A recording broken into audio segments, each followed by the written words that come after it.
Oi, pessoal. Então, retomando a série de vídeos acerca das influências do pragmatismo de William James na psicologia complexa de Jung, né?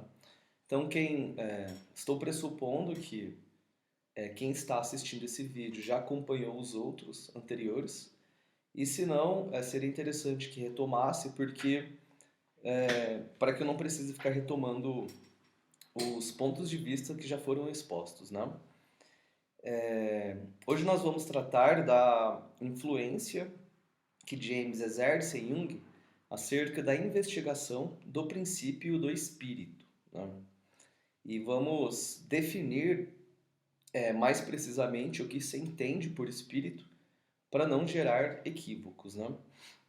Mas antes disso, só relembrando, James fornece pressupostos metodológicos para que Jung estabelecesse uma psicologia não neurótica, né? O Jung afirma isso no, nos manuscritos originais de Memórias, Sonhos e Reflexões, né? Que não entrou no corpo do trabalho publicado, e esses rascunhos vão ser publicados agora, logo mais, cerca de 2 anos, pelo Chandazani, né? E o que significa daí, então, uma psicologia não neurótica? Uma psicologia que consegue olhar para os fenômenos tanto do ponto de vista patológico, mas também do ponto de vista salvífico, né? Ou saudável, ou dito normal, ou que não seja patológico, né? Isso é, existe uma espécie de produção humana, né? Que seja humana, do ponto de vista psicológico, né? E é nesse sentido que Jung busca delimitar, né? O que seria saúde mental, por assim dizer, e o que não seria, né? Então ele claramente, o Jung, ele diz isso, fazendo buscando mostrar como ele se distancia da psicanálise, por exemplo, né? Tanto que a psicanálise vai falar de sublimação, que seria mais ou menos essa espécie de transformação do instinto sexual em um produto cultural. E para o Jung, isso é reduzir os fenômenos tipicamente do espírito à psicologia do instinto, né? Então, tanto é que o Jung vai afirmar que a sublimação é um mistério, né, da alquimia e que não tem nada a ver com esse conceito da psicanálise, né? Bom, de qualquer modo, isso não importa aqui.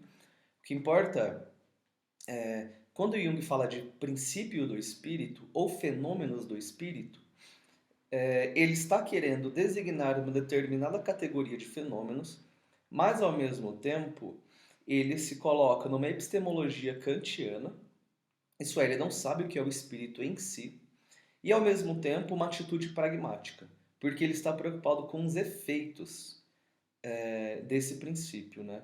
E não definir filosoficamente o que é. Tanto que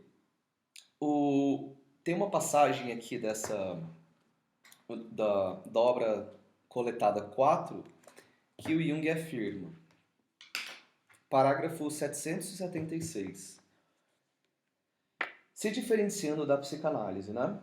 Então ele afirma: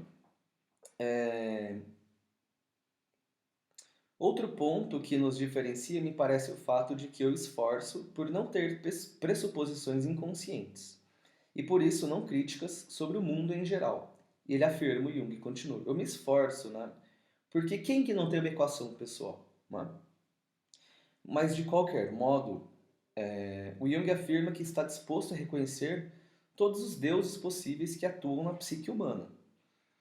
E aí ele continua: não duvido de que os instintos naturais se desdobrem grandemente no campo psíquico, quer seja o eros, quer a vontade de poder.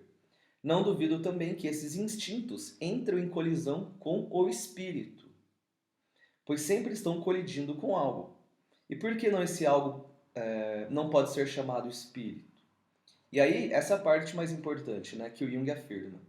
Assim como não sei o que é o espírito em si, da mesma forma, não sei o que são instintos. Ambos são misteriosos para mim, e não posso explicá-los como se fosse um equívoco do outro, como um sendo o equívoco do outro, né? Na natureza não há equívocos, e quem se equivoca nessa interpretação é a dita deusa da razão, a consciência, né? Então o que o Jung está afirmando não é possível explicar os fenômenos do espírito como se fossem um epifenômeno ou fenômeno secundário de qualquer tipo de perturbação do instinto, seja do instinto da sexualidade ou do poder, né? E isso é importante considerando que os conceitos do Jung são conceitos empíricos, portanto, são conceitos nominalistas, né? E o que significa um conceito nominalista? Tem uma carta que o Jung afirma, uma carta de 1955, que o Jung afirma, né? Ele está respondendo um tal de Pater e diz: o Senhor sabe muito bem que sou empírico, cujos conceitos em si nada contêm, pois são meros nomina, ou seja, nomes, né? Que podem ser mudados segundo alguma convenção. Em outra carta, um mês anterior, isso agora é em janeiro, março, a outra era em abril, essa em março, Jung afirma para alguém: sua pergunta é difícil de responder, uma vez que a psicologia tomista tem uma base metafísica e a psicologia do inconsciente uma base empírica. Então, a pergunta seria: de que maneira a psicologia tomista se assemelha à psicologia do inconsciente, né? A psicologia analítica? E aí Jung continua: por meio de muitas conversas com teólogos, aprendi que a maior dificuldade em discutir esse assunto consiste na diferença do ponto de partida, isso é, do ponto de vista epistemológico. O teólogo parte de conceitos filosóficos que praticamente nada têm a ver com os conceitos meramente nominalistas do empirista. Os termos teológicos contêm o que eles estão dando um nome. Os termos empíricos são apenas rótulos e não contêm o que eles estão nomeando. A ênfase empírica está nos fatos e os nomes significam muito pouco. Também as hipóteses significam tão pouco quanto podem ser facilmente trocadas por um ponto de vista melhor. Então, isso fica aqui nessa carta, fica muito claro, fazendo uma exegese agora do que o Jung está chamando de espírito, né? Espírito é um nome, é um rótulo para designar determinados fatos psíquicos que podem ser percebidos através dos efeitos que esse tem na consciência, né? E quando se fala espírito, não se está falando do espírito em si, né? Mas simplesmente está dando um rótulo para determinados fenômenos. E ainda que considerar algo como espírito ou não é muito mais uma hipótese de trabalho do que uma resposta final. Não pretende encerrar o debate, mas pelo contrário, né? Considerando essa atitude pragmática em Jung, esses princípios colocam o pesquisador para ter mais trabalho e, através da verificação dos fatos empíricos, explicar a realidade das coisas. Então, são hipóteses de trabalho, né? Novamente, essa carta de 1955 mostra como Jung nunca abandonou a regra pragmática, que foi tratada desde os primórdios da formulação da psicologia complexa, né? Então, retomando agora a questão do pragmatismo, né? Feito essas ressalvas que são de grande importância para não confundir as coisas e não cair num preconceito materialista. Achar que quando estamos falando de espírito, estamos falando de questões filosófico-metafísicas, né? Então, o Jung, tanto o Jung quanto o James se preocuparam em investigar o princípio do espírito do ponto de vista empírico e psicológico, ou seja, através da experiência e no indivíduo, né? Então, James escreve As Variedades da Experiência Religiosa, né? E esse livro é de grande importância para Jung, porque o Jung lê esse livro e ele começa a estabelecer vários paralelos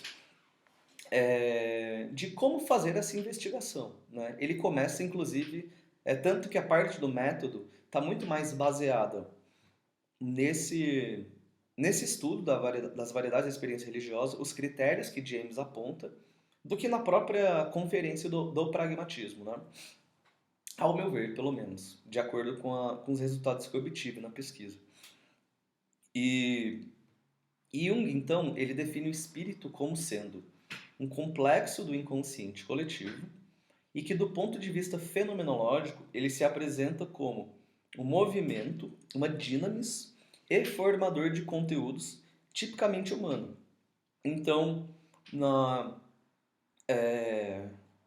no texto que se encontra nos arquétipos do inconsciente coletivo, parágrafo 388, Jung afirma: o espírito é, citação direta, um complexo funcional que originalmente era sentido em nível primitivo como uma presença invisível ao modo de um sopro, e que William James descreveu esse fenômeno primordial em suas Varieties of Religious Experience, né? As variedades da experiência religiosa. E aí o Jung compreende então que o espírito ele pode se apresentar de diversas maneiras, ou seja, existe uma pluralidade de manifestações do princípio do espírito, como por exemplo, razão, pensamento, vontade, ideais, fantasma, imago e Deus como nível absoluto. E novamente, quando Jung afirma Deus, ele não está querendo dizer a coisa em si, Deus em si, mas sim aquele fator que se torna a ideia predominante na psique do indivíduo e, de certa forma, guia toda a atitude da pessoa, né? Então, digamos assim, uma pessoa que vive para ganhar dinheiro. O Deus dela é o dinheiro, né? Mas, por outro lado, pode ser outra coisa também. Pode ser a comida, pode ser a bebida. E pode ser outro fator. Pode ser um partido político, né? E pode ser um ente absolutamente desconhecido que afeta a pessoa. Então, de acordo com Rezende, ele afirma que essa obra do James, As Variedades da Experiência Religiosa, ela tem duas influências predominantes na psicologia do Jung. A primeira é a compreensão da religião como um fenômeno natural, intrínseco à natureza humana, passível de ser vivenciada de forma subjetiva, como uma experiência original, primordial, né? Independente da mediação de uma instituição tradicional. Ou seja, a vivência religiosa ela pode ser uma vivência individual e não necessariamente estar atrelada a qualquer tipo de instituição, seja qual for. E aí se mostra necessário definir o que é religião, né? Religião, para Jung, é uma atitude tipicamente humana que leva em consideração a observação dos fatores luminosos, né? Então, algumas pessoas, eu já vi isso, pessoas definindo religião para o Jung como sendo uma religação, e isso é um equívoco, né? Esse religare está relacionado com uma concepção do Agostinho, se eu não me engano. E não é essa a definição que Jung toma para definir religião, né? Mas é muito mais um relegere, né? Uma observação cuidadosa de fatores luminosos, não causadas pela arbitrariedade da consciência. E outro ponto de influência é a psicologia dinâmica e subliminar que propôs o estabelecimento de uma comunicação entre a consciência e o subconsciente. O subconsciente aqui é um termo que o James utiliza, o Pierre Janet, as escolas francesas, né? A escola francesa utiliza, que em certa medida sempre foi o termo que foi utilizado pelo o eixo de pesquisa Paris, Zurique, Londres, Boston, né? Que o Eugene Taylor trata disso, que sempre foi o campo de estudo do Jung, né? E, inclusive, até mesmo antes dele colaborar com a psicanálise, né? Então, existe uma relação dinâmica entre dois polos, né? A consciência e o subconsciente. O Jung não utiliza o termo subconsciente porque, para o Jung, A subconsciência pressupõe que ela está abaixo da consciência, né? E ao mesmo tempo, Jung também não considera que existe um supraconsciente, né? Então, existe o inconsciente, estando ele acima ou abaixo, de acordo com a avaliação que se faz, mas não importa, né? Porque o inconsciente ele é um conceito limítrofe negativo. Ele expressa a nossa ignorância acerca daquilo que nos afeta e não sabemos de onde vem, portanto, é inconsciente. E James, e aí agora esse ponto é importante porque James considera que os conteúdos religiosos emergem dessa região subconsciente e que a experiência imediata possibilita a integração de aspectos contraditórios da personalidade. Então, James afirma que uma experiência religiosa é capaz de curar uma neurose. E isso fica muito claro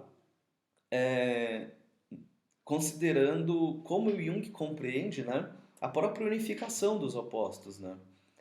A experiência religiosa, ela pode, de fato, ser tida como aquele momento em que urge um símbolo unificador que está além das oposições e tem a capacidade de unificá-los, né?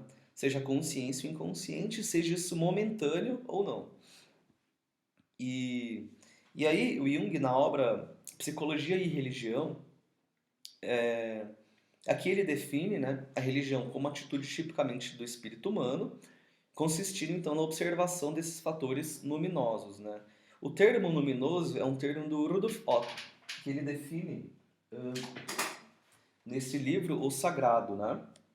E o Jung faz uma interpretação disso no sentido do luminoso ser um fator dinâmico não volitivo, isso é, que não surge através da vontade consciente, né? Ou seja, o luminoso é a presença ou efeito de objetos visíveis ou influxos invisíveis que produzem uma transformação especial na consciência. Então, essa transformação especial na consciência é exatamente o que James está investigando nas variedades da experiência religiosa através de uma visão pragmática, né?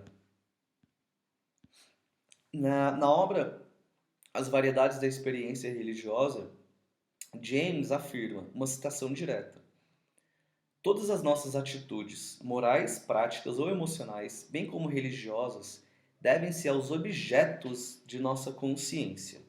As coisas que acreditamos existirem, seja real, seja idealmente, junto de nós. Ou seja, real como algo sensível ou ideal como ideias, né? Tais objetos podem estar presentes aos nossos sentidos ou podem estar presentes apenas no nosso pensamento. Em qualquer um desses casos, eles provocam em nós uma reação.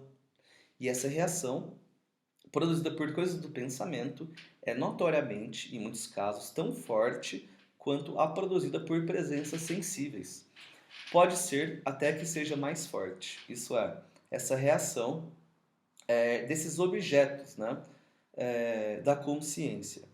De qualquer modo, isso é muito semelhante com a concepção de realidade psíquica para o Jung, né? Porque o Jung afirma, por uma ideia psicológica ser verdadeira, basta que ela exista, basta que ela atue na consciência da pessoa, né? Considerar que um câncer é imaginário não torna ele uma mentira ou uma ilusão, porque essa imaginação de um câncer, por exemplo, afeta a vida da pessoa. Então, do ponto de vista da realidade psíquica, esse câncer imaginário ele é verdadeiro e muito verdadeiro, né? Porque importa aqui a avaliação pragmática, isso é, que efeito isso tem na vida da pessoa, né? E não considerar se isso pode ser localizado ou não no cérebro, ou seja lá onde for, né? No corpo. Porque essa categoria de real para o Jung, ela está muito baseada tanto na filosofia de Kant quanto no pragmatismo de James, né? E várias outras. Eu acho que entraria o Bergson aí, enfim. Outro ponto que é importante considerar é que James ele afirma que quando as pessoas têm uma experiência religiosa genuína, né, carregada de emoção, e isso é importante, né, porque, primeiramente, a teoria de James, das emoções, James Lang, né, que cunharam essa teoria mais ou menos na mesma época, e ela ficou conhecida tendo o nome dos dois. A teoria das emoções é assim, a emoção, ela não é separada de uma reação fisiológica, né? Mas ela acontece no mesmo momento. Então a pessoa quando a pessoa tem uma emoção, quando ela tem uma reação fisiológica, né? E daí ela percebe a emoção. Ou seja, a emoção estaria relacionado com reações fisiológicas, né? E isso afeta a mente da pessoa, por assim dizer. O próprio Jung afirma, né? Se você considera que primeiro é perceptível na mente e depois no corpo, ou primeiro no corpo e depois na mente, isso vai depender muito mais do temperamento da pessoa do que propriamente de uma verdade objetiva, né? Então, nesse caso, pessoas que estão mais voltadas com a atenção para o intelecto perceberiam primeiro essa reação no intelecto, depois no corpo, e pessoas que estão mais relacionadas com voltar-se para as coisas materiais, perceberia primeiro no corpo e depois atribuiria a reação na mente, né? Então, para Jung, isso é uma questão filosófica que pouco importa, porque o que importa mesmo é considerar que existe essa reação, né? Mas aí, o que Rezende afirma que é interessante? Que na obra As Variedades da Experiência Religiosa, James ele reformula essa teoria das emoções em termos de experiência religiosa, em termos de vivência do luminoso, né, por assim dizer. E que se não há emoção, não há experiência religiosa. Então, a emoção ela é o fator que possibilita a mudança qualitativa do sujeito, de acordo com a experiência religiosa, né? Se não tem emoção, a experiência religiosa, ela não passa de uma experiência intelectual ou alguma coisa nesse sentido, né? E, e aí James afirma então que a força espiritual, quando a pessoa tem a experiência religiosa, né?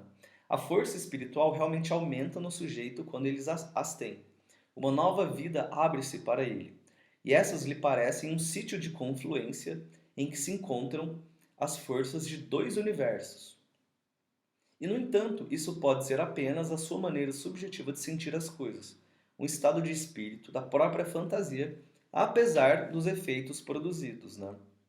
E aí, o Jung ele define em um texto da prática da psicoterapia, ele define assim, o que significa é, os efeitos do processo de individuação, né?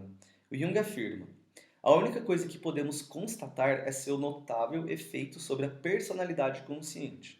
O fato de essa mudança intensificar a sensação de vida e manter sua fluidez deve levar-nos a concluir que uma função toda especial lhe é inerente. Poderíamos até falar de uma nova ilusão. Isso aqui, com certeza, há uma alusão a Freud, né? O futuro de uma ilusão. Como o Jung continua. Mas aquilo que chamamos de ilusão, entre aspas, é talvez uma realidade psíquica de suprema importância. A alma provavelmente não se importa com nossas categorias de realidade. Parece que para ela é real tudo o que, antes de mais nada, é eficaz. Ou seja, a realidade psíquica é caracterizada pelos efeitos desta, e não por uma visão de mundo filosófica unilateral que considera esse in re ou esse in intelecto solo, né? Nesse sentido que o Jung se coloca no esse inânima, né? Isso é, a realidade psíquica como a realidade da alma, como a realidade dos efeitos oriundos, seja das fantasias e seja também das sensações, né? Até porque não temos um acesso imediato da matéria, né? A matéria ela é mediada pela psique, né? Assim como as ideias, os sentimentos e as fantasias. De qualquer modo, seria muito interessante fazer uma pesquisa mais acurada dessa relação do pragmatismo com a noção de realidade psíquica, né? Em que medida entra o Kant, em que medida entra o James, o Bergson, Até onde eu sei, até onde vai meu conhecimento, eu não sei se há um estudo sobre isso, né? E de qualquer modo, outra influência acerca do James em Jung é exposto por Chandazani quando Jung reformula o seu conceito de arquétipo, né? Então, o arquétipo ele sofre determinadas alterações conceituais e em 1946 o Jung escreve Considerações Teóricas sobre a Natureza do Psíquico, que está na obra 8/2, né? E, e aí o Chandazani vai afirmar que essa última reformulação está muito alinhada com o, com o campo extramarginal proposto por James, né? Por quê? Porque James compreende esses elementos do campo subconsciente dotados de recordação, pensamentos, sentimentos, como se fossem subconsciências. E Jung afirma que esses complexos do inconsciente coletivo, isso é os arquétipos, eles são dotados de autonomia, percepção, atividades compulsivas ou obsessivas, como se fossem subpersonalidades, né? Então é como se o Jung retomasse uma influência de James na sua última reformulação de um conceito central para a psicologia complexa, né? Que é a conceituação dos arquétipos do inconsciente coletivo. E então, nos próximos vídeos, estarei tratando das críticas que Jung faz ao pragmatismo, as assimilações, e daí partimos para a comparação dos métodos, para ver em que medida esses métodos estão alinhados ou não, e quais são as consequências práticas daí, né? Isso é, finalmente partindo para o campo da prática da psicoterapia, e como é fundamental considerar a influência do pragmatismo na psicologia de Jung, nesse sentido.